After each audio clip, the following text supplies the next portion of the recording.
Friends, कैसे हैं आप सब। मेरा नाम खुशबू साहिनी है और मैं एक रजिस्टर्ड फार्मासिस्ट हूँ। देखिए आज के इस वीडियो में लेकर आए आप सबके लिए नया टॉपिक। देखिए आज के इस वीडियो में देखेंगे महिलाओं से रिलेटेड जो भी समस्याएं होती हैं, जैसे कि वेजाइना से सफ़ेद पानी गिरना, पीरियड्स में बहुत ज़्यादा दर्द होना, पीसीओडी की समस्या होना, वेजिनाइटिस होना। तो ये सारी समस्याओं के बारे में हम डिटेल में देखेंगे। क्या सिम्टम्स होते हैं, क्या ट्रीटमेंट दिया जाता है, साथ ही साथ कौन कौन से टेस्ट कराए जाते हैं, क्या क्या इंस्ट्रक्शन देने चाहिए। ओके, तो सारी चीज़ों को बहुत ही आसान भाषा में देखेंगे। फर्स्ट हमारा जो टॉपिक है वो है डिस्मेनोरिया है। ओके, यहाँ पे आप देख सकते हैं जो डिस्मेनोरिया होता है उसको क्या कहते हैं, जब भी पीरियड्स का पेन, जब बहुत ही ज़्यादा पेन होता है, ठीक है, अनबेरेबल जो पेन होता है, जिस पेन को सहा नहीं जा सकता है, ठीक है। तो पीरियड्स में जब भी ऐसा कोई पेन होता है तो वहाँ पर उस जो पेन को क्या कहते हैं, उसको कहते हैं डिस्मेनोरिया कहते हैं। क्या कहते हैं? डिस्मेनोरिया कहते हैं। क्या क्या सिम्टम्स होता है, हम कैसे पहचानेंगे कि ये जो हमारा पीरियड का पेन है ये डिस्मेनोरिया का सिम्टम्स है, डिस्मेनोरिया हो सकता है। तो सिम्टम्स ये होगा, जो लोअर एब्डोमिनल में होगा वो बहुत ही ज़्यादा क्रैम्प होगा, ठीक है। लोअर जो एब्डोमिनल होगा हमारा बहुत ही ज़्यादा मरोड़ होगा उसमें, और जो बैक पेन होगा, कमर में बहुत ज़्यादा दर्द होगा, ठीक है। पहले और दूसरे दिन जो पीरियड के होते हैं उसमें हद से ज़्यादा दर्द होता है, ठीक है। अनबेरेबल पेन होता है, जो कि डिस्मेनोरिया के ये लक्षण होते हैं, सिम्टम्स होते हैं। बात करेंगे क्या ट्रीटमेंट दिया जाना चाहिए, जो पीरियड्स के, जो डिस्मेनोरिया के जो भी पेन होते हैं उनको ट्रीट करने के लिए क्या क्या ट्रीटमेंट दिया जाता है। तो यहाँ पर मेफेनमिक एसिड का आप इमेज देख सकते हैं। मेफेनमिक एसिड जो ड्रग होता है हमारा, इसको ये मेडिसिन चलाई जाती है जो कि मेफ्टार स्पास के नाम से इजीली मार्केट में अवेलेबल हो जाता है, जिसमें हमारा जो मेन फार्माकोलॉजिकल जो ड्रग पाए जाते हैं वो मेफेनमिक एसिड और डाइसाइक्लोमीन पाया जाता है, ठीक है। इसको 500 mg से स्टार्ट करते हैं, फिर 250 mg को हर 8 घंटे में जब भी पेन होता है, बहुत ज़्यादा असहनीय पेन होता है, तो वहाँ पर इस मेडिसिन को देनी होती है। देखिए मेफ्टार स्पास जो मेडिसिन होती है one of the best medicine होती है। जब भी पेट दर्द की समस्या होती है, पेट में मरोड़ की समस्या होती है, तो वहाँ पर इस मेडिसिन को दी जाती है। देखिए नेक्स्ट देखते हैं, जब भी पीरियड्स का जो पेन होता है, जब डिस्मेनोरिया होता है, तो वहाँ पर डॉक्टर्स जो होते हैं, जो गायनोकोलॉजिस्ट होती हैं, वो कौन से टेस्ट जो होते हैं रिकमेंड करते हैं उसके बारे में देखते हैं। तो यूजली कोई ऐसा स्पेसिफिक टेस्ट नहीं है जो कि डिस्मेनोरिया के लिए किया जाता हो, बट अगर सीवियर पेन है, पेन अगर बहुत ज़्यादा है, तो वहाँ पर यूएसजी कराना चाहिए। उसके लिए एडवाइस किया जाता है, अल्ट्रासाउंड करवाया जाता है, वहाँ पर डिटेक्ट किया जाता है कि एग्जैक्टली हुआ क्या है, क्या दिक्कत हो सकती है। ओके, क्या क्या इंस्ट्रक्शन देना चाहिए जो भी डिस्मेनोरिया के जो पेशेंट्स होते हैं, जिनको बहुत ही ज़्यादा पीरियड्स के पेन होते हैं, तो वहाँ पर उनको सलाह देनी चाहिए।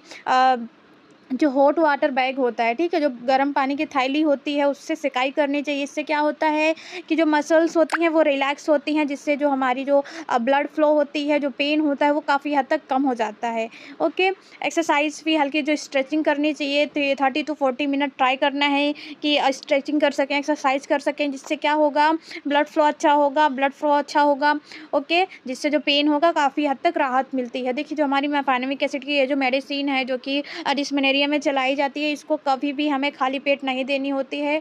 ओके, एनासिड कैटेगरी की ये ड्रग होती है, जिसका जितनी भी एनासिड कैटेगरी की जो ड्रग्स होती हैं उनको कभी भी खाली पेट नहीं देनी होती। देखिए एनासिड्स क्या होते हैं, non steroidal anti inflammatory drugs होते हैं, इनको कभी भी खाली पेट नहीं लिया जाता है। ओके, देखिए पेन अगर आगे 3 से 4 दिन से ज़्यादा अगर पेन बना रहता है डिस्मेनोरिया में पीरियड्स में, तो यहाँ पर डॉक्टर्स के पास रिफ़र करना होता है। जो भी एंडोमेट्रियासिस सस्पिशियस अगर कोई दिखता है, तो वहाँ पर 3 से 4 दिन से ज़्यादा अगर पेन है तो इनको तुरंत रिफ़र करना होता है। कभी भी खुद से कोई भी मेडिसिन नहीं लेनी होती है, या फिर 3 से 4 दिन मान लो अगर ज़्यादा हो गया, अगर हम घर पे बैठे रह गए, तो ऐसा कभी नहीं करना है। अगर पेन बना रहता है तो जाके डॉक्टर को दिखाना है, अच्छे से अच्छा इलाज करवाना है, ठीक है। कभी भी सेल्फ मेडिकेशन प्रेफर नहीं करना है। नेक्स्ट जो टॉपिक है हमारा वो देख लेते हैं। तो नेक्स्ट टॉपिक है हमारा पीसीओडी की समस्या है। ये बहुत ही ज़्यादा पॉपुलर समस्या है, काफ़ी सारी महिलाओं में इस समस्या को देखा गया है। देखिए क्या होता है पीसीओडी, क्या होता है, पॉलीसिस्ट ओवेरियन डिजीज़ होता है पीसीओडी, ठीक है। जो कि क्या क्या सिम्टम्स देखने को मिलते हैं, कैसे पहचानेंगे कि पीसीओडी की समस्या है, इसके बारे में देख लेते हैं क्या क्या लक्षण होते हैं। तो जो पीरियड आता है महिलाओं में, जो पीरियड जो मासिक धर्म आता है वो इरेगुलर हो जाते हैं, ठीक है। तो जब भी हमारा पीरियड जो आता है वो इरेगुलर रहता है, टाइम से नहीं आता है, आगे पीछे होके आता है। और इन महिलाओं को जिनको भी पीसीओडी हो रखा होता है, वहाँ पे उनका वेट गेन जो होता है काफ़ी हद तक बढ़ता जाता है, वेट गेन होता रहता है, चेहरे पे बाल देखने को मिल सकते हैं, बहुत ही ज़्यादा एक्ने हो जाता है, इनफर्टिलिटी के चांसेस बहुत ज़्यादा होते हैं। जो भी मैरिड जो भी कपल्स होते हैं, जो भी मैरिड जो महिलाएँ होती हैं, वो कंसीव करने के लिए काफ़ी बार ट्राई करते हैं, लेकिन इनफर्टिलिटी पीसीओडी के कारण क्या होता है, इनफर्टिलिटी के चांसेस बढ़ जाते हैं। ओके। देखिए, आप यहाँ पे इमेज देख सकते हैं पीसीओडी में बॉडी क्या-क्या इंडिकेट करता है कि पीसीओडी आपको हो सकता है। देखिए, इरेगुलर और मिस्ड पीरियड, इरेगुलर होगा या तो आपको पीरियड नहीं आएगा, अनकंट्रोल वेट गेन, आप कितना भी कंट्रोल करेंगे वेट गेन करने का, लेकिन वेट गेन होता रहता है। Difficulty in getting pregnant, pregnant होने में काफ़ी समस्या होती है, कंसीव नहीं कर पाती है महिलाएँ। हेयर ग्रोथ जो होता है फेस पे, बॉडी पे ज़्यादा होता है, और हेयर में जो बाल होते हैं, जो बाल होते हैं, सर के जो बाल होते हैं, वो काफ़ी थिन हो जाते हैं, पतले हो जाते हैं, चेहरे पे बहुत ज़्यादा एक्ने हो जाता है। तो ये कुछ लक्षण हो जाते हैं जो कि हमें पीसीओडी की समस्या में देखने को मिलते हैं। देखते हैं क्या-क्या टेस्ट कराए जाते हैं, ऐसे कौन-कौन से टेस्ट कराए जाते हैं जिससे डायग्नोज़ किया जाता है कि पीसीओडी की समस्या के बारे में। तो फर्स्ट जो टेस्ट होता है, अल्ट्रासाउंड कराया जाता है, जिसमें कि ओवरी में मल्टीपल जो होते हैं सिस्ट होते हैं, वहाँ पे उनको डिटेक्ट किया जाता है कि ओवरी में सिस्ट जो बना हुआ है या नहीं है। ल्यूटिनाइजिंग हार्मोन का डायग्नोज़ किया जाता है, टेस्ट होता है। फॉलिकल स्टिमुलाइजिंग हार्मोन का टेस्ट होता है, इंसुलिन का लेवल देखा जाता है, टाइफाइड टेस्ट कराया जाता है। तो ये कुछ टेस्ट होते हैं जो कि पीसीओडी की समस्या में कराए जाते हैं। साथ ही साथ अगर इनफर्टिलिटी, अगर कंसीव करने में की समस्या होती है, हैवी ब्लीडिंग होती है, तो वहाँ पे डॉक्टर्स को रिफ़र किया जाता है। देखिए, ट्रीटमेंट क्या-क्या देना चाहिए पीसीओडी में, तो ट्रीटमेंट दिया जाता है, मेटफॉर्मिन की टैबलेट दी जाती है। यहाँ पे आप इमेज देख सकते हैं, कुछ इस तरीके के मेटफॉर्मिन टैबलेट होती है जो कि ग्लाइसिफेस मेटलॉन्ग 500 mg के नाम से इज़िली मार्केट में अवेलेबल हो जाती है, जिसको कि खाना खाने के बाद 1 से 2 बार डेली दिया जाता है। कंडीशन के अकॉर्डिंग डिसाइड किया जाता है डोज़ को कितनी बार देना है, कितनी एमजी में देना है, ये डॉक्टर्स डिसाइड करते हैं पेशेंट के कंडीशन के अकॉर्डिंग। ठीक है, अगर प्रेगनेंसी का कोई प्लान नहीं हो, अनमैरिड वुमेन हो, तो वहाँ पर ओसीपी, यास्मीन, नोवेलोन का टैबलेट यहाँ पे भी प्रेस्क्राइब किया जाता है। ठीक है, ओरल कंट्रासेप्टिव पिल्स यहाँ पे दिए जाते हैं। अगर किसी को भी अगर प्रेगनेंसी प्लान नहीं करना होता है, तो वहाँ पर ये मेडिसिन चलाई जाती है। देखिए, क्या-क्या पेशेंट जो होगा वहाँ पे क्या-क्या गाइडलाइंस देना चाहिए, क्या-क्या गाइड करना चाहिए, कैसे उसको इंस्ट्रक्शंस क्या-क्या देने चाहिए, तो उनको बताना चाहिए। जो भी पेशेंट्स होते हैं जिनको पीसीओडी होता है, तो वो पेशेंट्स क्या करने चाहिए, एक्सरसाइज करना चाहिए डेली 30 से 40 मिनट जो होता है नॉर्मल एक्सरसाइज करें, स्ट्रेचिंग करें, ठीक है, ताकि बॉडी का जो ब्लड फ्लो है वो मेंटेन रहे। ओके, वेट लॉस करना सबसे मेन जो इलाज है, हमें ट्राई करना है। जितने भी पीसीओडी की समस्याओं के, जितने भी महिलाओं को पीसीओडी हुआ है, उनको ट्राई करना है कि अपना वेट लॉस करें। वेट गेन करने का ऐसा कोई भी जो बाहर के जंक फूड हैं या फिर जो स्वीट्स हैं वो इंटेक ना करें, जिसकी वजह से वेट गेन हो रहा है। ठीक है, सेल्फ ओसीपी कभी भी शुरू नहीं करनी चाहिए। क्या मतलब हुआ, जो ओरल कंट्रासेप्टिव जो पिल्स आती हैं, उनको कभी भी खुद से नहीं लेनी होती है। ठीक है, क्योंकि बहुत ही ज़्यादा इनके साइड इफ़ेक्ट्स देखने को मिलते हैं। देखिए, नेक्स्ट जो कॉमन समस्या है वो है वेजाइनाइटिस के बारे में देखते हैं, जो कि महिलाओं के वेजाइनाइटिस होता है, जैसे कि कॉमन शब्दों में कहें तो जो सफ़ेद पानी आता है, जैसे कि जो वेजाइना से डिस्चार्ज आता है। ठीक है, तो ये जो कैसे डिस्चार्ज आते हैं, अगर जो फीमेल को, अगर जो होते हैं महिलाएं, अगर उनको फंगल इन्फेक्शन हुआ है, तो वाइट कर्डी, ठीक है, दही जैसा वाइट कर्डी जैसा वेजाइना से डिस्चार्ज होता है। अगर उनको फंगल इन्फेक्शन हुआ है वेजाइनाइटिस में, तो वाइट कर्डी जैसा डिस्चार्ज होगा वेजाइना से, सफ़ेद जो दही जैसा डिस्चार्ज होगा, बहुत ही ज़्यादा खुजली होती है अपने उनके प्राइवेट पार्ट में, अगर उनको फंगल इन्फेक्शन हुआ है तो। ठीक है, अगर वहीं पर अगर बैक्टीरियल विगोनोसिस जो होता है, देखिए फंगल इन्फेक्शन हुआ तो वाइट कर्डी जैसा डिस्चार्ज होगा। अगर वहीं पे अगर बैक्टीरियल विगोनोसिस हुआ है वेजाइनाइटिस में, तो वहाँ पर बैड फिशी स्मेल, जैसे बेकार से जो मछली होती है वैसा स्मेल आएगा वेजाइना में से, और ग्रे डिस्चार्ज होगा, ग्रे कलर का डिस्चार्ज होगा। ठीक है, ये जो कॉमन सिम्टम्स है वो डिस्चार्ज देख के हम पहचान सकते हैं कि कौन सा इन्फेक्शन हमें हुआ है, फंगल इन्फेक्शन हुआ है या फिर बैक्टीरियल इन्फेक्शन हुआ है। ओके, क्या-क्या टेस्ट कराए जाते हैं जब भी ऐसा कोई डिस्चार्ज देखने को मिलता है, कैसे पहचानते हैं, तो ओकेजनली जो वेजाइनल स्वैब जो हैं उनका जो होता है पीएच को चेक किया जाता है, कितना पीएच है। ट्रीटमेंट देखेंगे, क्या-क्या ट्रीटमेंट दिया जाता है, तो कोट्राइमेक्साजोल जो हमारी जो टैबलेट होती है, जो वेजाइनल टैबलेट होती है, जो कि कैंडिड V6 के नाम से इजीली मार्केट में अवेलेबल हो जाती है, उसको रात में 6 दिन के लिए इसको दिया जाता है। ठीक है, डेली एक एक उसको यूज़ करना होता है, 6 दिन के लिए इस टैबलेट को दिया जाता है।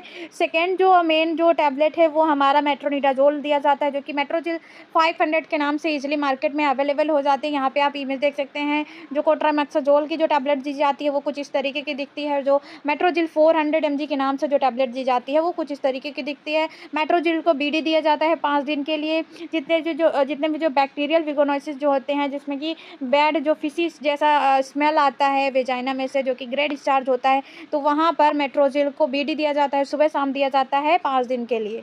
ठीक है। क्या क्या ध्यान रखने की बात है, तो एरिया को ड्राई रखना चाहिए, जो वेजाइना है उसको साफ रखना चाहिए और ड्राई रखना चाहिए। पार्टनर ट्रीटमेंट कभी कभी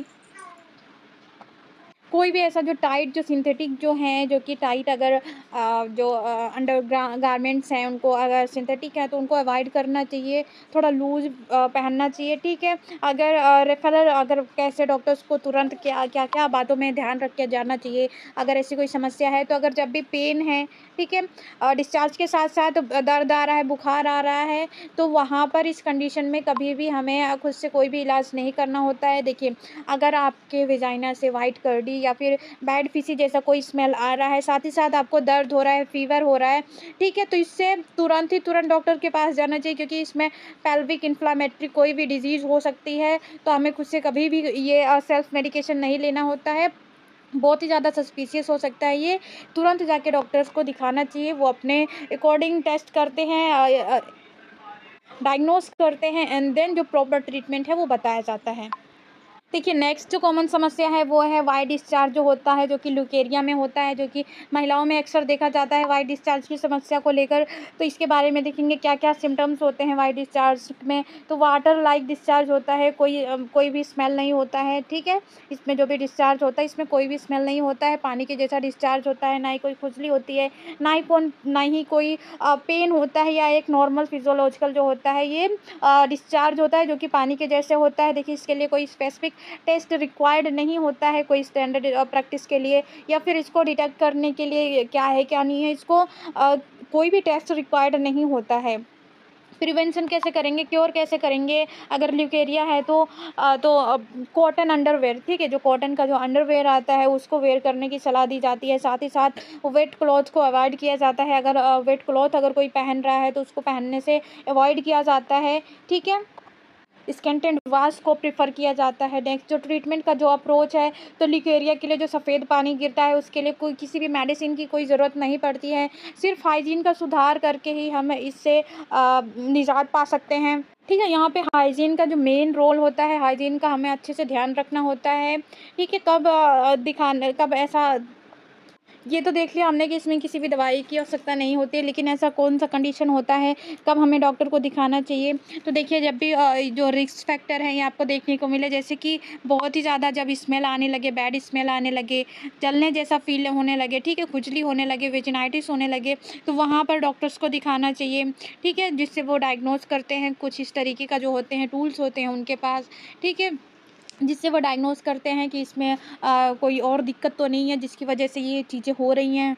ठीक है। क्योंकि ये नॉर्मली जो फिजियोलॉजिकल जो नॉर्मल जो वाइट डिस्चार्ज होता है ये नॉर्मल होता है, लेकिन अगर इसके साथ अगर बैड स्मेल आ रही है, बर्निंग आ रही है, इचिंग का सेंसेशन हो रहा है, तो यहाँ पे आपको कभी भी खुद से ट्रीटमेंट नहीं लेनी है, डॉक्टर्स को ज़रूर दिखाना है। ठीक है। कहाँ पर आपको डॉक्टर्स को नहीं दिखाना है, क्या वो चीज़ें हमने देख ली कि नॉर्मल अगर वाइट डिस्चार्ज होगा तो ये जो होता है ये नॉर्मल फिजियोलॉजिकल है, इसमें कोई भी डरने की बात नहीं है, कोई भी टेस्ट रिक्वायर्ड नहीं है, कोई भी ट्रीटमेंट, कोई भी मेडिसिन रिक्वायर्ड नहीं है। सिर्फ और सिर्फ आपको हाइजीन का ध्यान रखना है। ठीक है। गीले जो कपड़े नहीं पहनने हैं, अच्छे से साफ़ किया हुआ कपड़ा पहनना हुआ है। ठीक है। कॉटन का अंडरवेयर पहनना है। ये नॉर्मल अगर वाइट डिस्चार्ज है तो इसका ये ट्रीटमेंट होता है। ठीक है। अगर ये रिस्क फैक्टर अगर आपके अंदर दिखाई दे रहा है, बैड स्मेल आ रही है, बर्निंग सेंसेशन हो रही है, इचिंग हो रहा है, तो आपको तुरंत डॉक्टर को दिखाना है। ठीक है। तो इन सारे ही टॉपिक्स को हमने देख लिया, जो कि नॉर्मल से जो भी कॉमन सी समस्याएं हैं जो कि महिलाओं में देखे जाते हैं। ठीक है। बहुत ही आसान भाषा में देखा अभी हमने। देखिए, नेक्स्ट हम मेडिकल से रिलेटेड कई सारे वीडियोस लाते रहते हैं अपने चैनल पे। ठीक है। जो कि बहुत ही ज़्यादा इंपॉर्टेंट होते हैं। So please like share and subscribe the channel. Thank you for watching.